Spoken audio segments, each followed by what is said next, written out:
میں آپ سے سب سے بلکہ پوچھنا چاہوں گا واٹس یور فیوریٹ ذکر؟ ویسے تو بہت سے اذکار ہیں لیکن واٹس یور گو ٹو ذکر کہ جب آپ فری ہوں اور آپ آڈینس کو بھی بتانا چاہیں کہ جی ہاں یہ آئی لو دس ذکر.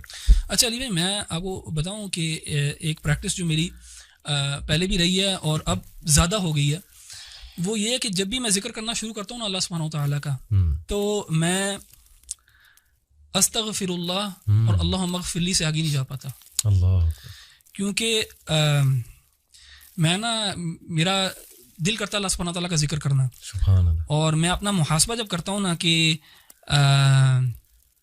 میری عبادات کا نماز کا جب میں محاسبہ کرتا ہوں تو میں استغفر اللہ اللہم اغفر لی سے آگے نہیں جا پاتا. سبحان اللہ. کہ میں اللہ تعالیٰ کا استغفار کرتا رہتا ہوں کہ اللہ تعالیٰ مجھے معاف کر دے تاکہ میں اس کے بعد چاہتا ہوں کہ میں سبحان اللہ الحمدللہ اللہ اکبر لا الہ الا اللہ اور رسول اللہ صلی اللہ علیہ وسلم کے اوپر بھی درود اللہم صلی علی محمد. لیکن میں نے recently I find myself just seeing اللہم اغفر لی یا استغفر اللہ. تو پرسنلی آج کل جو ہے نا اگر میرا ذکر جو سب سے زیادہ یہ ہے تو وہ یہی والا ہے اور وہ میری پرسنل جو اسٹیٹ ہے آج کل جس میں میں اپنے آپ کو پاتا ہوں اس وجہ سے. اینڈ اکارڈنگ ٹو حدیث جو کثرت سے استغفار کرے گا اللہ اس کے تمام جو ہے وہ. ابن تیمیہ رحمہ اللہ سے کسی نے پوچھا نا کہ اللہ کی تحمید زیادہ بہتر ہے کہ استغفار زیادہ, تو آپ نے اس کی بڑی پیاری مثال دی. آپ نے کہا کہ جب آپ نے کسی کو کسی جگہ پہ پرفیوم لگانا ہو کسی کپڑے کو تو سب سے پہلے you have to wash it. So اس کی پرفیوم تو تحمید اللہ کی تو وہ ایک خوشبو ہے اور آپ کی گندگی جب تک صاف نہیں ہوگی تو سبحان اللہ یعنی استغفار کئی دفعہ پریسیڈنس رکھتا ہے اور سبحان اللہ. Amazing example. اچھا while I agree with what Ahmed بھائی نے کہا ہے لیکن آن دا کنٹریری اگر آپ دعا دیکھیں یونس علیہ السلام کی تو اس میں آپ کو ایک دوسری پکچر ملتی ہے. میرے لیے پرسنلی جو ہے نا حوقلہ جس کو کہا جاتا ہے لا حول ولا قوت الا باللہ, یہ بہت امپاورنگ مجھے بہت امپاورنگ دعا لگتی ہے کیونکہ اس میں جو ہے نا وہ اس بات ہے اللہ تعالیٰ کی طاقت اور قدرت کا. اور اگر آپ دیکھیں تو یونس علیہ السلام کی دعا میں بھی یہی ہے یعنی کہ اس میں بھی اس بات ہے لا الہ الا انت سبحانک انی کنت من الظالمین.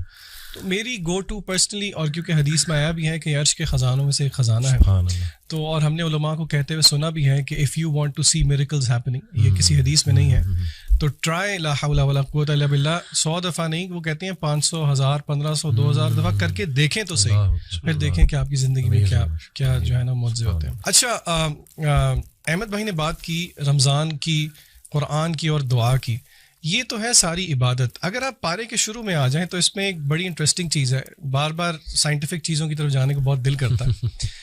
اللہ تعالیٰ نے قرآن مجید کے اندر جو ہے وہ ایک طریقہ رکھا اور وہ کس چیز کو ثابت کرنے کے لیے رکھا کہ آخر اللہ کی عبادت کیوں کی جائے, یعنی کہ وہ کیا دعویٰ ہے جس کے بعد اللہ تعالیٰ کہتے ہیں اچھا کیونکہ ایسی بات ہے اسی لیے میری عبادت کرو. اللہ تعالیٰ نے ہمیشہ توحید ربوبیت کو کلیم کر کے آگے پھر کہا ہے دیر فار ورشپ می. کیا مطلب توحید ربوبیت کہ مثلا اللہ تعالیٰ خالق ہیں, اللہ نے یہ پیدا کیا, اللہ نے وہ پیدا کیا. تو میں جن آیات کی طرف اشارہ کرنا چاہ رہا ہوں وہ آیات یہ اس پارے کے بالکل شروع ہی میں ہیں. اللہ تعالیٰ فرماتے ہیں ان فی خلق السماوات والارض واختلاف اللیل والنہار والفلک. لمبی آیت ہے بیسیکلی جس میں اللہ تعالیٰ نے تخلیق کا ذکر کیا, آسمان اور زمین کا, دن اور رات کے ہیر پھیر کا ذکر کیا, کشتیوں کی جب وہ دریا پہ چلتی ہیں لوگوں کو فائدہ دیتی ہیں, آسمان سے جب بارش برستی ہے, یعنی کہ it is the manifestation of Allah تعالیٰ کریشن. اور اسی طرح اور سورہ بقرہ کے شروع میں بھی اللہ تعالیٰ نے جب کہا یا ایھا الناس اعبدوا ربکم کہ اللہ کی عبادت کرو, اس کے آگے پھر اللہ تعالیٰ نے جو دلائل دیے وہ ربوبیت کے دیے. تو اس سے ہمیں ایک جینیسس آف فیتھ کا پتہ لگتا ہے کہ کس طرح اللہ تعالیٰ ہمیں الوہیت کی طرف لے کے جانا چاہتے ہیں کہ ہم اللہ کی کریشن پہ غور کریں. دیکھیے یہ تھیوریٹیکل بات نہیں ہے, آج کل اس کو اگر ہم پریکٹیکلی مینیفیسٹ کریں تو ہم سوچیں کہ وہ کون سی چیزیں ہیں جو کہ ہنڈرنس ہیں میرے اور آپ کے لیے کہ ہم غور و فکر کریں اللہ تعالیٰ کی تخلیق میں.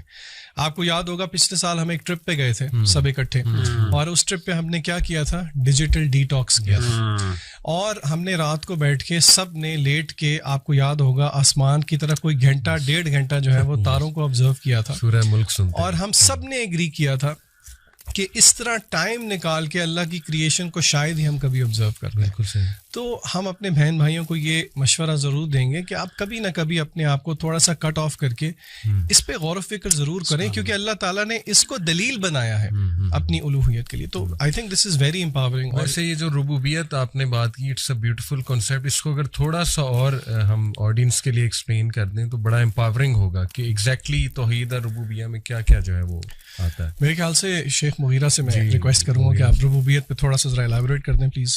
جی, اس میں نا توحید ربوبیت میں بنیادی طور پہ ویسے تو اللہ تعالیٰ کا خالق مالک ہونا, تین بڑی چیزیں ہیں کہ اللہ خالق ہے اور دوسرا اللہ مالک ہے, یعنی whatever Allah is created Allah کی وہ ڈائریکٹ پوزیشن میں بھی ہے اور اللہ کے ڈسپوزل پہ بھی ہے, اور تیسری چیز اللہ قدیر بھی ہے. یعنی یہ تین, الملک والقدرہ اور ایک خلق, یہ تین بڑی کوالٹیز عام طور پہ توحید ربوبیہ کے اندر کوٹ کی جاتی ہیں.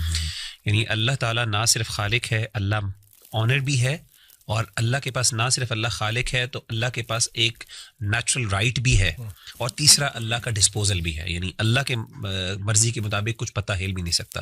یہ تین کوالٹیز جو ہیں یہ پرائمریلی ایک توحید ربوبیت کا کانسیپٹ ہے, اور میں سمجھتا ہوں جس بندے کے اندر توحید ربوبیہ کا کانسیپٹ صحیح معنوں میں انٹرنلائز ہو جائے نا, وہ کبھی بھی شرک نہیں کر سکتا, کیونکہ توحید ربوبیہ necessarily necessitates actually in fact to الوہیہ. اور یہی اللہ تعالیٰ نے ہمارے ہاں عام طور پہ بعض دفعہ یہ کہہ دیا جاتا ہے کہ توحید الربوبیہ بندے کا پرفیکٹ ہے, توحید الوہیہ نہیں. صحیح اس میں جو محققین کی رائے وہ یہی ہے کہ توحید الربوبیہ اگر ایگزمپلری ہو تو it should necessarily lead to توحید الالوہیہ, اور جو بندہ ایکچوئل میں انٹرلائز کرے کہ مالک بھی اللہ ہے, خالق بھی اللہ ہے, اور قدرت بھی اللہ کی ہے, تو یہ ساری چیزیں باقی why is anyone a third person worthy of worship in that.